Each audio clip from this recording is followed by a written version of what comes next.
1.5 kilo মাংস আছে এখানে। দই, আদা রসুন বাটা, আর এটা হচ্ছে কেশর একটু দিয়েছি, দিয়ে নুন আর একটু তেল দিয়ে মাংসটাকে আধা ঘন্টার জন্য মেখে রাখবো। তারপরে জিরে, মৌরি, ছোটো এলাচ আর ধনে এটাকে একটুখানি ফ্রাই করে গুঁড়ো করে রাখবো। এখানে কাজু বাদাম পোস্ত ভিজিয়ে রেখেছিলাম। এরকম বড় বড় করে পেঁয়াজ কেটে নেবে, গরম জল করে পেঁয়াজটাকে ভিজিয়ে রাখতে হবে।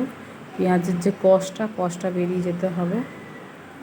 বেরিয়ে গেলে আমরা এটাকে পরে মিক্সার বয়েলে এটা গ্রাইন্ড করে নেবো। তারপরে কড়াতে তেল দিলাম, তেলটা একটু কমই দেবো, এতে বেশি তেল লাগে না।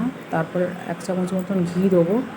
চিকেন রেজালাতে আপনারা ঘি বা মাখনও দিতে পারেন। আমি তেজপাতা, শুকনো লঙ্কা আর দারুচিনি আর গোলমরিচ দিয়ে পেঁয়াজটাকে একটু ফ্রাই করে নেব। পেঁয়াজটা যখন একটু রসটা শুকিয়ে আসবে তার মধ্যে আমি 2 চামচ আদা রসুনের বাটা দিয়ে দেবো, দিয়ে এটাকে কষবো। কষে যখন জলটা শুকিয়ে আসবে তখন এরকম করে কষতে হবে।